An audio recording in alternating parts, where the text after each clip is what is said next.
নমস্কার সকলকে, আমাদের পার্বণ ইউটিউব চ্যানেলে সকলকে স্বাগত জানাই। তো আমাদের আজকের নিবেদন হচ্ছে একটি লুপ্তপ্রায় ব্রত, যেটি আষাঢ় মাসে পালিত হয়। ব্রতটির নাম হচ্ছে আথাই চণ্ডী ব্রত বা পথাই চণ্ডী ব্রত বা রথাই চণ্ডী ব্রত, যাই বলবে, তিনটে নামেই ব্রতটি পরিচিত। তো সবার আগে আমরা ব্রত পালনের সময় আসি। তো এই ব্রতটি পালিত হয় রথযাত্রার দিনকে বা শ্রাবণ মাসের যে কোনো বৃহস্পতিবার, চারটে বৃহস্পতিবারের যে কোনো বৃহস্পতিবার, সেই জন্যই হয়তো রথের দিন পালিত হয় বলে রথাই চণ্ডী নাম। তো এই ব্রত পালনের একটি কারণ হচ্ছে শারীরিক সুস্থতা, সক্ষমতা এবং ক্রিয়া শক্তি লাভের জন্য এই ব্রতটি পালন করা হয়। রাজবংশীদের মাঝে এই ব্রতটি পালন করার চল আছে এবং বাংলাদেশ, মানে বর্তমান বাংলাদেশ এবং মালদা অঞ্চলে এই ব্রতটি পালিত হয় মূলত। তো রথযাত্রার দিন ঘট স্থাপন করে ব্রতটি শুরু করা হয় এবং বিধিবৎ দেবী চণ্ডিকার উপাসনা করা হয়। তো এবার এই ব্রতের কাহিনীতে আমরা একটু আসি, কিভাবে এই ব্রতটি পালিত হয় বা কেন পালিত হয় বা এর পিছনে কারণ কি। সুকুই এবং দুখুই নামে দুই বোন ছিলেন। তো দুজনে হাটের পথে যাচ্ছিলেন রথযাত্রা দেখতে। তো তখন দুখুই সুকুইকে বলে যে আমি দেবী রথাই চণ্ডীর বরে রথযাত্রা দেখার ক্ষমতা লাভ করেছি, এবং সুকুই বলতে লাগে যে আমি নিজের বরে, মানে নিজের বলে এবং নিজের আত্মক্ষমতায় এবং নিজের শারীরিক বলে হেঁটে হেঁটে রথযাত্রা দেখতে যাচ্ছি। তখন এই বচন বলার সঙ্গে সঙ্গে দেবী রথাই চণ্ডী রুষ্ট হয়ে তার সকল শারীরিক ক্ষমতা কেড়ে নেন এবং তিনি ওখানে অবশ হয়ে যান। একটি রাখাল পাশে থেকে সব দেখে ছুটে এসে তাদের বললেন যে দেবী রথাই চণ্ডীর রোষে এরকম হয়েছে। তখন তারা দেবী রথাই চণ্ডীর পুজো করে নিজের সক্ষমতা ফিরে পান। এবার বাংলাদেশ থেকে রথাই চণ্ডী ব্রতের প্রচলন হয়। বাংলাদেশে প্রচলিত কাহিনী অনুসারে এক ব্রাহ্মণী রথযাত্রা দেখতে যাচ্ছিলেন পুরীতে।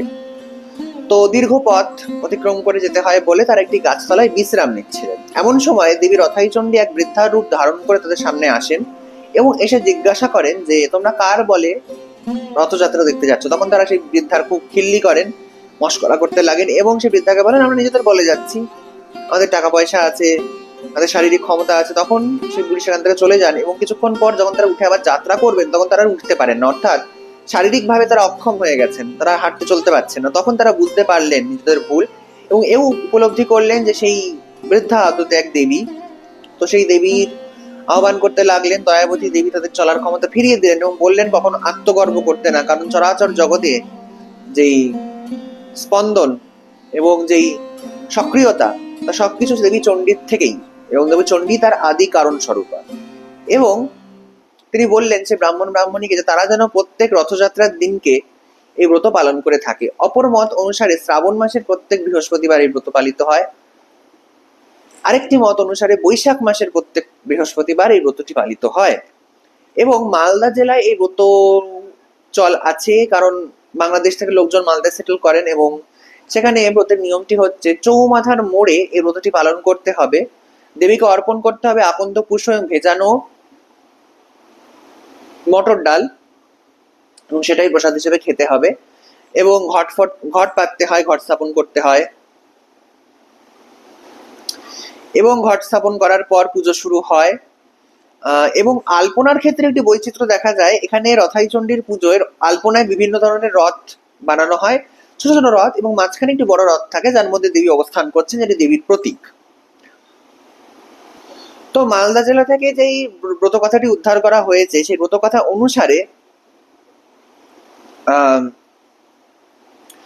দুই বান্ধবী ছিলেন, একজন রাজকন্যা, একজন ব্রাহ্মণী। ব্রাহ্মণী গরিব ছিলেন এবং রাজকন্যা সাধারণভাবে খুব ধনী পরিবারের ছিলেন, এবং দুজন রথযাত্রার কিছুদিন আগে পুরী যাত্রা করছিলেন রথযাত্রা দেখবেন বলে।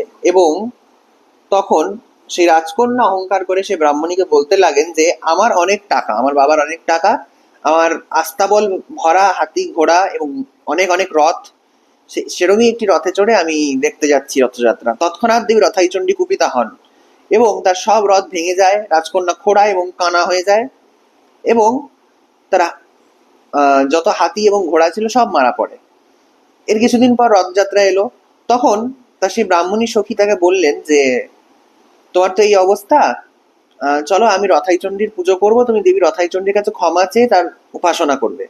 তখন সেই রাজকন্যা ব্রাহ্মণ কন্যার কথা শুনে সেটি পালন করে এবং তৎক্ষণাৎ তার সব রথ ঠিক হয়ে যায় রথ আবার ভাঙা রথ আবার জুড়ে যায়, মরে যাওয়া হাতি ঘোড়া বেঁচে ওঠে এবং তার দৃষ্টিশক্তি এবং চলন শক্তি ফিরে আসেন।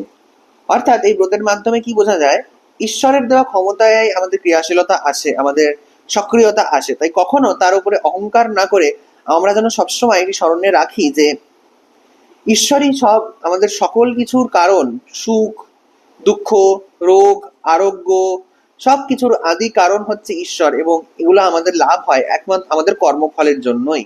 আমরা যেরকম কর্ম করব তার প্রতিফলনও আমাদের উপরে সেরকম ভাবেই ফিরে আসবে।